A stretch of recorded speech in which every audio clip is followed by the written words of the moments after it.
Hello, thanks for clicking on this video. In today's video, we're going to look at the Phyrexian Transform legendary creatures and how they might play out in Standard Brawl with March of the Machine cards. Let's get into it.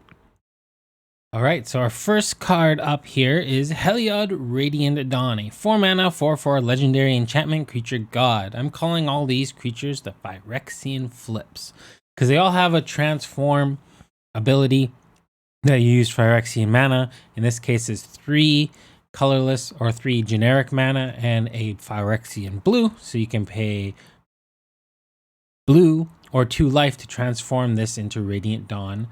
Activate only as a sorcery, so these are all sorcery speed, although Heliod, when it enters the battlefield, you can return an enchantment card from that isn't a god from your graveyard to your hand. There's not a lot of synergy in the format, but transforming this for its same cost as it is to cast it is quite nice. And you get Heliod the Warped Eclipse. So this is a 4/6 now, and you may cast spells as though they had flash. And spells you cast cost 1 less to cast for each card your opponent have drawn this turn. So if they draw 1, they always have to draw 1.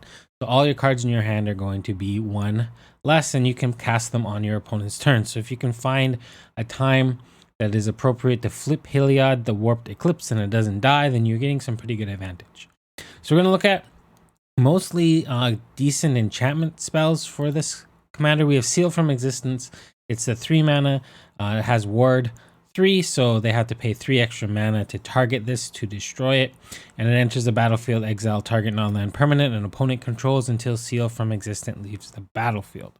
So the if they destroy it on you somehow, you can cast Heliod the Radiant Dawn and get it back in your hand. Another good white equipment for this is Realm Breaker's Grasp, a 2 mana aura. Enchant artifact or creature enchanted permanent can't attack or block, and its activated abilities can't be activated unless they're mana abilities. So a good way to lock down one of our opponent's creatures or a powerful artifact. A card that's not an enchantment, but I think plays really well with a deck that wants to be playing them is Monastery Mentor. 3 mana 2/2 prowess. Whenever you cast a non-creature spell, this creature gets +1/+1 until the end of turn. And you're going to be casting a lot of enchantments type spells in this deck, a lot of non-land permanents. So whenever you cast a non-creature spell, create a 1/1 white monk creature token with prowess. So this I think is going to be a great card in a Heliod the Radiant Dawn style of deck. And we have Stasis Field, very similar to in concept to Realm Breaker's Grasp, except this is only a creature. The enchanted creature has base power and toughness 0/2. Has Defender and loses all other abilities. So they're going to probably trade off whatever creature that you have equipped this to, and then you can bring it back to your hand with Heliod the Radiant Dawn and cast it again. That's a pretty strong concept there. And then we have Temporal Cleansing. This is a sorcery, and I'm including this one because of Heliod's the Warped Eclipse side. A 4 mana convoke, so you can tap your creatures, which Monastery Mentor is great at generating to help cast this. The owner of target non-land permanent puts it into their library second from the top or on the bottom. So you get rid of a problem permanent for a little while, or if they choose not to draw it again, you can get rid of it for a long while. That's Heliod the Radiant Dawn and Heliod the Warped Eclipse. The next one on our way through all the Phyrexian flips is, I should say, Rona, Herald of Invasion. A 2 mana 1/3. Whenever you cast a legendary spell, untap Rona, Herald of Invasion. So you get to tap it to draw a card, then discard a card, and you can pay 5 in a Phyrexian black to transform this into Rona the Tolarian Obliterator. Say 5/5 with trample, and whenever a source deals damage to Rona Tolarian Obliterator, that source's controller exiles a card from their hand at random. If it's a land card, you may put it onto the battlefield under your control. Otherwise, you may cast it without paying its mana cost. This is just a uber duper powerful flip side if you can get it there, and it's a very good engine card if you can't quite get it to the Tolarian Obliterator right away. So some cards I think will look good in this is like Halo Forager, 3 mana, 3/1 flying. When it enters the battlefield, you may pay X.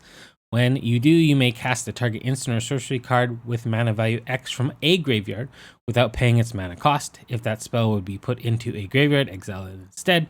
So with the draw and discard of Rona, you could fill up your graveyard and you'd be able to cast this and maybe cast one of your good spells. There are lots of good, decent blue and black cards that are kind of like milling both the opponent and yourself. So maybe you get something from your opponent's graveyard, but you could build it in such a way that you can hit something powerful from your own. Then we have Hidetsugu and Kairi. This is one of the team up commanders. It is a legendary creature, ogre, demon, dragon. It has flying. It is a 5/4, so in and of itself is very powerful. One day in the near future, we will eventually go over the team up style of commanders. So when this card enters the battlefield, draw 3 cards, then put 2 cards from your hand on top of your library in any order. When Hidetsugu and Kairi dies, exile the top card of your library.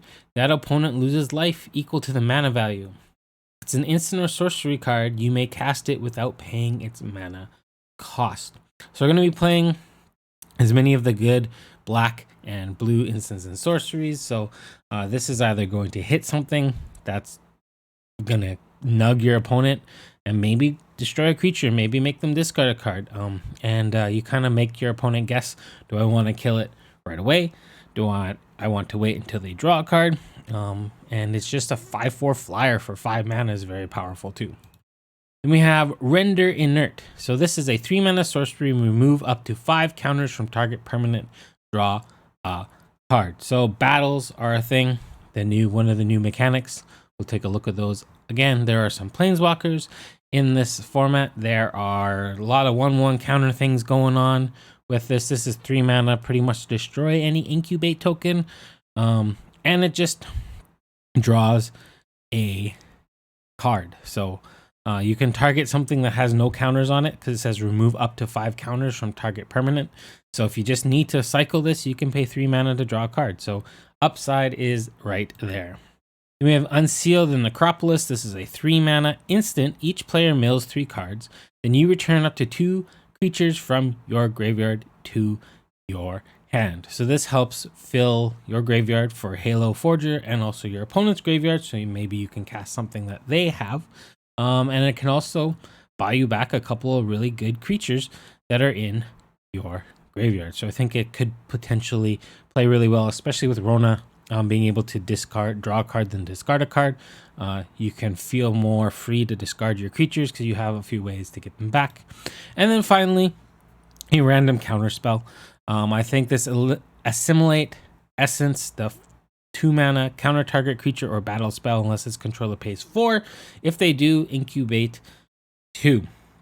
So you're either countering a key creature or a potential battle that they're going to play. And if they're able to pay that extra 4 mana, well, then you get a nice little bonus. So that's Rona Herald of Invasion and Rona Tolarian Obliterator. The deck can really be played in however you really want to build it. Going a little heavier on the legendary spells might be helpful for being able to use Rona multiple times, and then maybe playing some kind of Reanimator style deck I think would be quite fun. Speaking of Reanimator, we have Ayara, Widow of the Realm. 3 mana, 3/3. Black, colorless, no longer black. It has a transform of 5 colorless and a red Phyrexian. Its activated ability is sacrifice another creature or artifact. It deals damage to target, opponent, or battle, and you gain X life, where X is the sacrificed permanent's mana value. So we're definitely playing the sacrifice game here. And then you're playing the reanimate game on the other side. Ayara, Furnace Queen. At the beginning of combat on your turn, return up to 1 target artifact or creature card from your graveyard to the battlefield. It gains haste. Exile it at the beginning of the next end step. It is now a 4/4. So all those cards that you're discarding or you're sacrificing, you can bring them back. And then hopefully you have some kind of sacrifice outlet on the other end, because it doesn't specify that when it dies, you exile it. So from what I think this card looks like, if you have a sacrifice outlet and you can get that card back in your graveyard, you can bring it back again. So we have Sword of Once and Future. I wanted to bring out the sword, the newest, the last of the cycle. It's a 3 mana, 2 to equip. Equipped creature gets +2/+2 and has protection from blue and from black. Whenever equipped creature deals combat damage to a player, surveil 2, then you may cast an instant or sorcery spell with mana value 2 or less from your graveyard without paying its mana cost. If that spell would be put into your graveyard, exile it instead. I like the protection here, and I think potentially it has some play with sacrificing, and I just really wanted to show off the last of the swords. This could probably potentially be better in a Rona style deck like we just saw, because you could discard the small converted mana cost, but the surveilling and being able to put the cards into your graveyard could do that for you. The first creature is Rankle and Torbrand. Red, black, 1 generic mana, flying, first strike, haste. When it deals combat damage to a player or battle, choose any number. So each player creates a treasure token. You're probably not going to do that because ramping your opponent probably better for them, because most of the time they're probably going to be able to use that treasure token before you, unless it's like the second turn this is out. Each player sacrifices a creature. In a deck such as this, I feel like we are going to be able to put ourselves into situations where we will be able to benefit from that more than our opponent.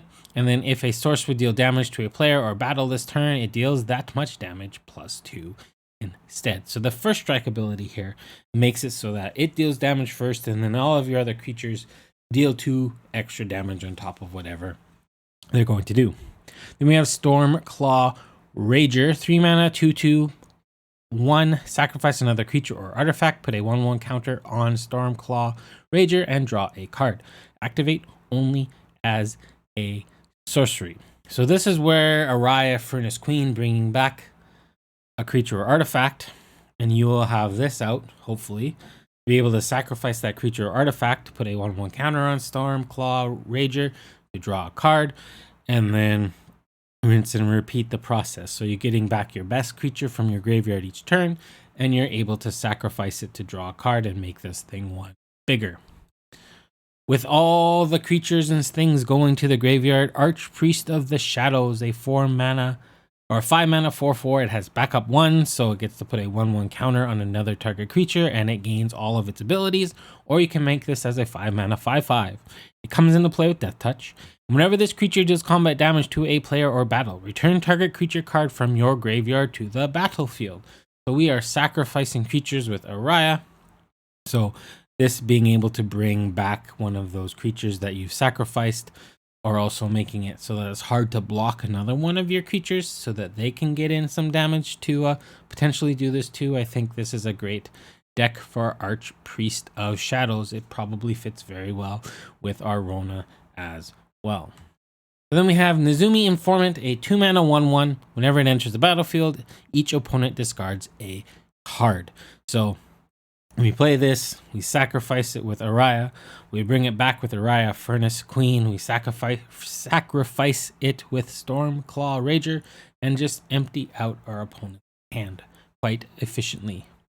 So the next of our Phyrexian Flip is Etali, Primal Conqueror. 7 mana for a 7/7 with Trample.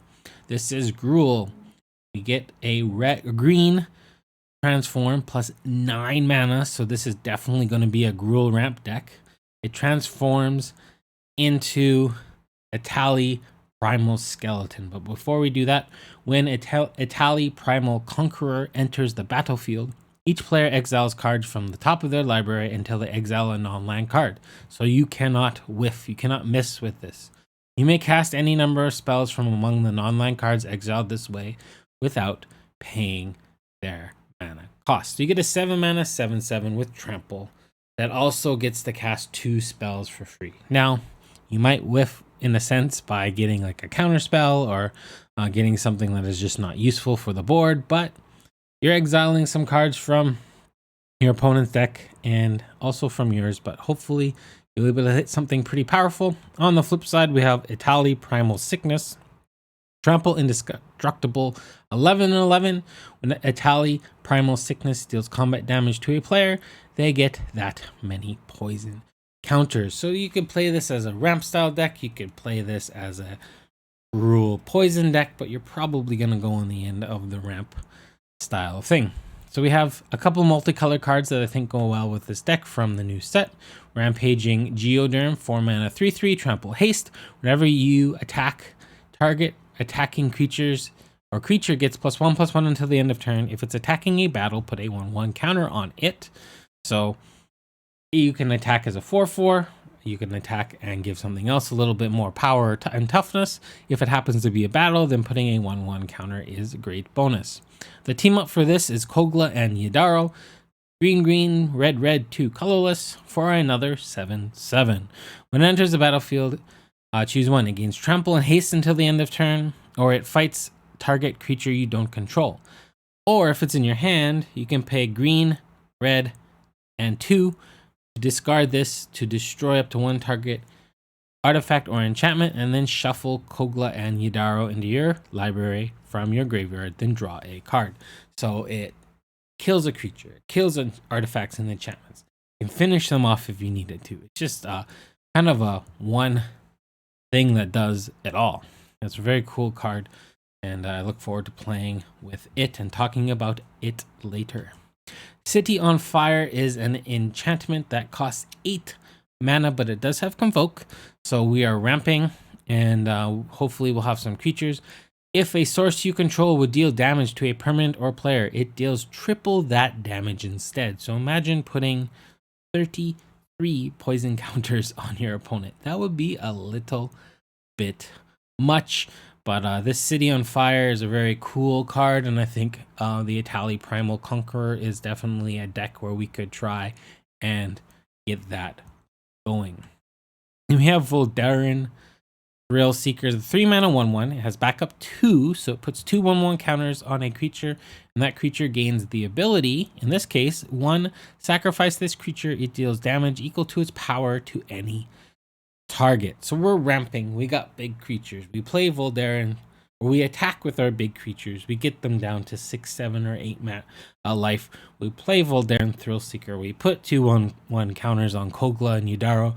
We pay 1 mana. We sacrifice Kogla and Yidaro, and we deal 9 damage to our opponent, and we end the game. So I think this card is kind of like a fireball out of nowhere in many cases, like 4 mana to sacrifice your biggest creature and have it deal a whole boatload of damage to your opponent, or kill something to make it so that Etali or another creature can get through. I think it's a really cool piece of tech removal. It's also just like a chump blocker that can get in something and deal 1 damage later in the game. And the last card we have here is Storm the Seed Core.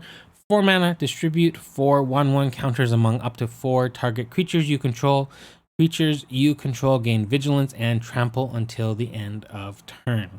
So not all of the big creatures that you play and that are quite popular and quite good in green and red have trample. So this gives you the option of making your creatures bigger, along with giving them vigilance so that they can protect, and also trampling over so you can get the last few points of damage in. So that's Etali Primal Conqueror and Etali Primal Sickness. On to our next Phyrexian Flip, which is Polukranos Reborn. Green with reach, and it's a 4/5. And this time it has white as its Phyrexian Flip color with 6 generic mana. Basically a 3 mana 4/5 with reach is pretty strong. It flips into a 6/6, which is Polukranos Engine of Ruin.